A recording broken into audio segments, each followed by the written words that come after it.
Good evening, everyone. Derived Energy. Today I will be reading a short story written by Ursula K. Le Guin from The Wind's 12 Quarters, and it's called The Ones Who Walk Away from Omelas.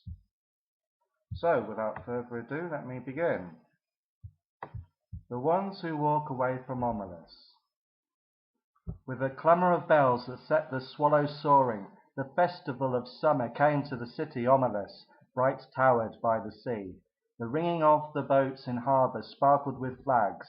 In the streets between houses with red roofs and painted walls, between old moss-grown gardens and under avenues of trees, past great parks and public buildings, processions moved. Some were decorous, old people in long stiff robes of mauve and grey, grave master workmen, quiet merry women carrying their babies and chatting as they walked. In other streets the music beat faster, a shimmering of gong and tambourine, and the people went dancing. The procession was a dance. Children dodged in and out, their high calls rising like the swallows crossing flights over the music and the singing. All the processions wound towards the north side of the city, where on the great water meadow called the Green Fields, boys and girls, naked in the bright air, with mud-stained feet and ankles and long lithe arms, exercised their restive horses before the race. The horses wore no gear at all, but a halter without bit. Their manes were braided with streamers of silver, gold, and green. They flared their nostrils and pranced and boasted to one another. They were vastly excited, the horse being the only animal who has adopted our ceremonies as his own. Far off to the north and west the mountains stood up, half encircling Omelas on her bay. The air of morning was so clear that the snow still crowning the 18 peaks burned with white gold fire across the miles of sunlit air under the dark blue of the sky. There was just enough wind to make the banners that marked the racecourse snap and flutter now and then. In the silence of the broad green meadows one could hear the music winding throughout the city streets, farther and nearer and ever approaching. A cheerful faint sweetness of the air from time to time trembled and gathered together and broke out into the great joyous clanging of the bells. Joyous, joyous! How is one to tell about joy? How describe the citizens of Omelas? They were not simple folk, you see, though they were happy. But we do not say the words of cheer much any more. All smiles have become archaic. Given a description such as this, one tends to make certain assumptions. Given a description such as this, one tends to look next for the king, mounted on a splendid stallion and surrounded by his noble knights, or perhaps in a golden litter borne by great muscled slaves. But there was no king. They did not use swords or keep slaves. They were not barbarians. I do not know the rules and laws of their society, but I suspect that they were singularly few.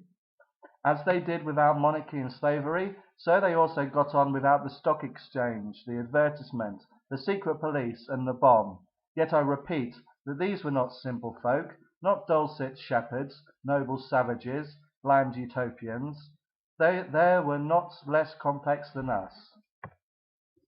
The trouble is that we have a bad habit, encouraged by pedants and sophisticates, of considering happiness as something rather stupid.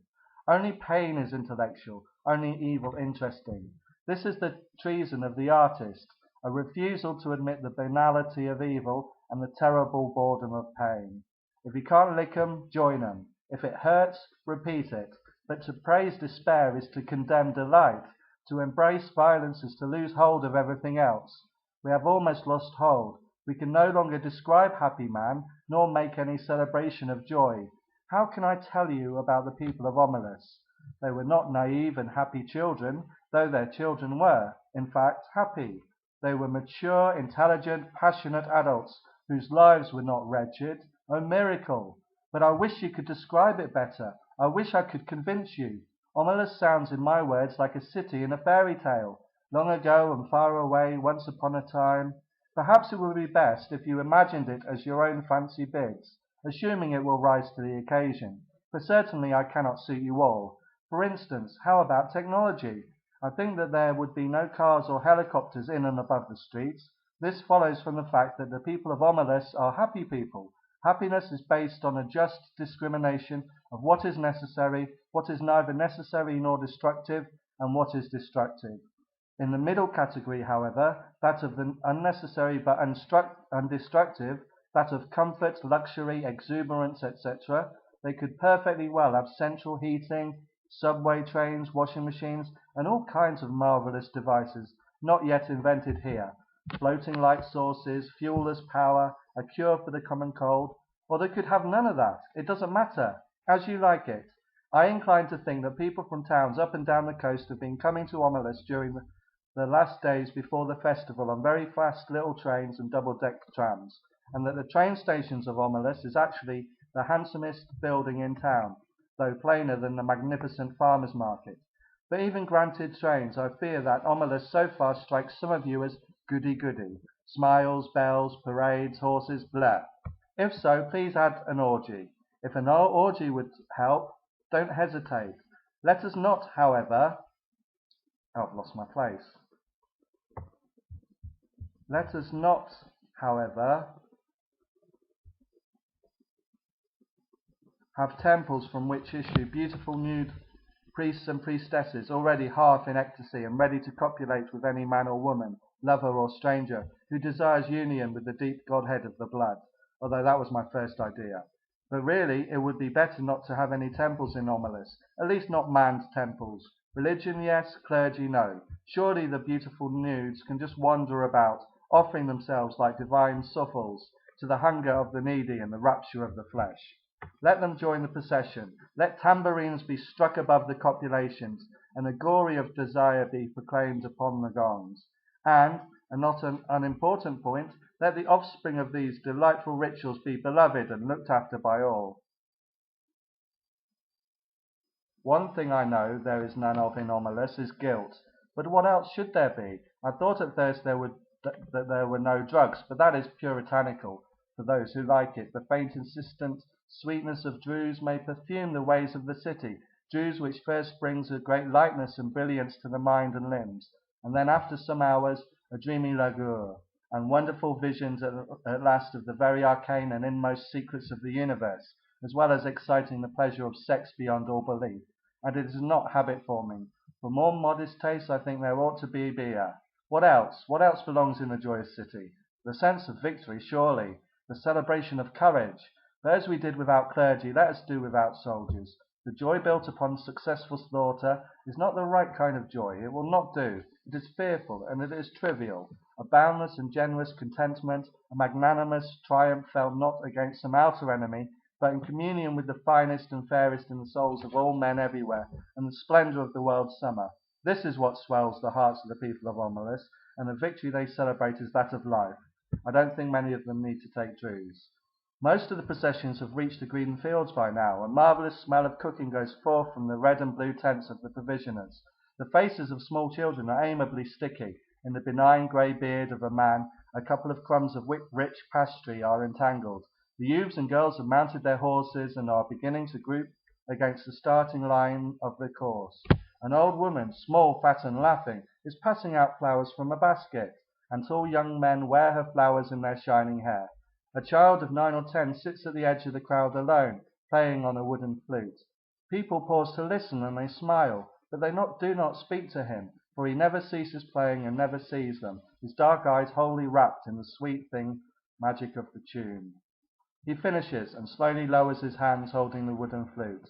As if that little private silence were the signal, all at once a trumpet sounds from the pavilion near the starting line, imperious, melancholy, piercing. The horses rear on their slender legs, and some of them neigh in answer. Sober-faced, the young riders stroke the horses' necks and soothe them, whispering, "Quiet, quiet there, my beauty, my hope." They begin to form in rank along the starting line. The crowds along the racecourse are like a field of grass and flowers in the wind. The festival of summer has begun. Do you believe? Do you accept the festival, the city, the joy? No? Then let me describe one more thing. In a basement under one of the beautiful public buildings of Omelas, or perhaps in the cellar of one of its spacious private homes, there is a room. It has one locked door and no window. A little light seeps in dustily between cracks in the boards, second-hand from a cobwebbed window somewhere across the cellar.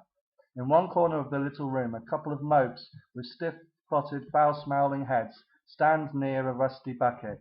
The floor is dirt, a little damp to the touch, as cellar dirt usually is. The room is about 3 paces long and 2 wide, a mere broom closet or disused tool room.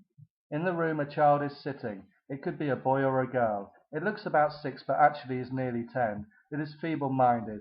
Perhaps it was born defective, or perhaps it has become imbecile through fear, malnutrition, and neglect. It picks its nose and occasionally fumbles vaguely with its toes or genitals as it sits hunched in the corner farthest from the bucket and the 2 mops. It is afraid of the mops. It finds them horrible.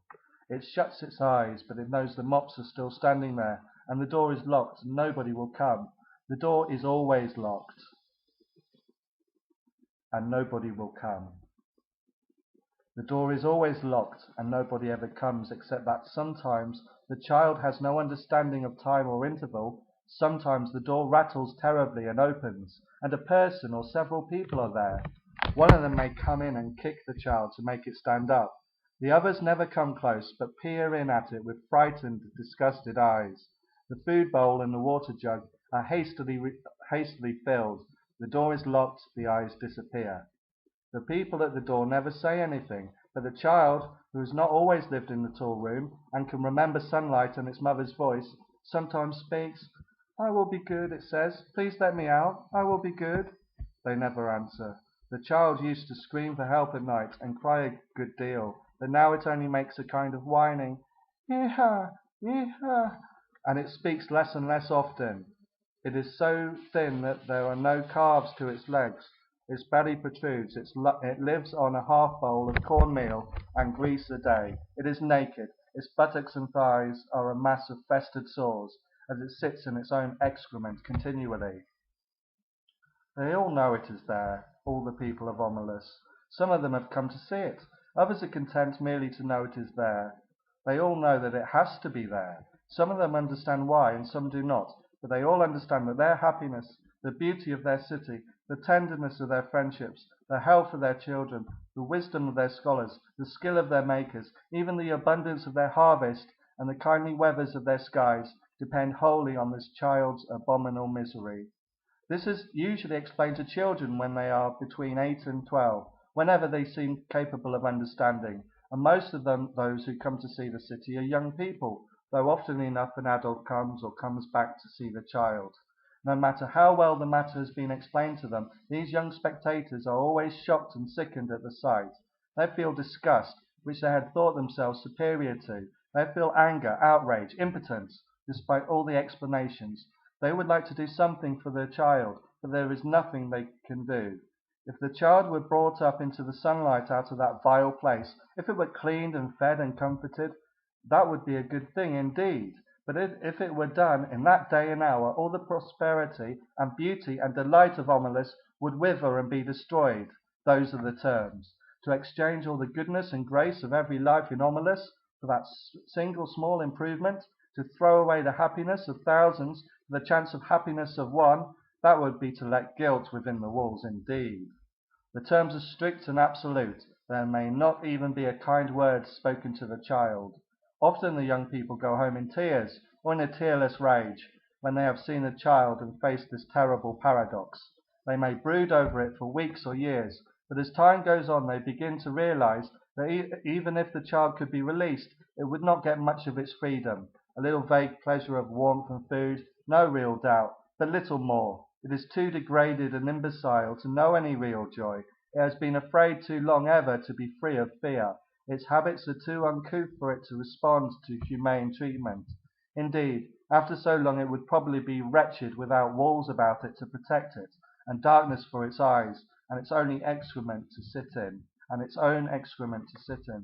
Their tears at the bitter injustice dry when they begin to perceive the terrible justice of reality, and to accept it. Yet it is their tears and anger, the trying of their generosity and the acceptance of their helplessness, which are perhaps the true source of the splendor of their lives.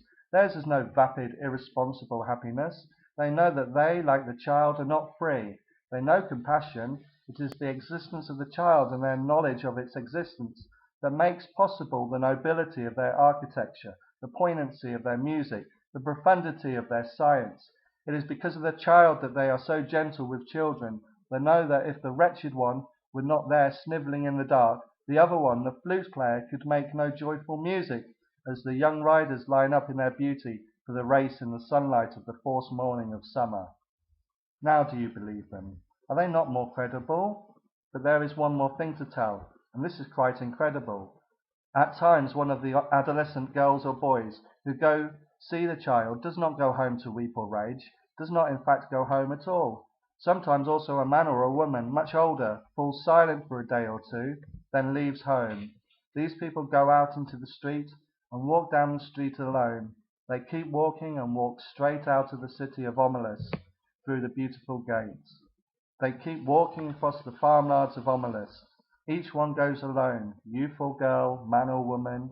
Night falls. The traveller must pass down village streets, between the houses with yellow-lit windows, and on out into the darkness of the fields.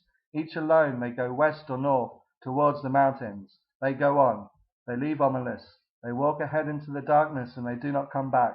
Their place to go towards is a place even less imaginable to most of us than the city of happiness. I cannot describe it at all. It is possible that it does not exist.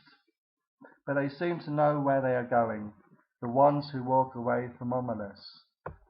Now, I think it's a fantastic short story, written beautifully, and I think it says something very profound about the human condition, but I'll leave you all to reflect on what that or those things may be. Bye for now.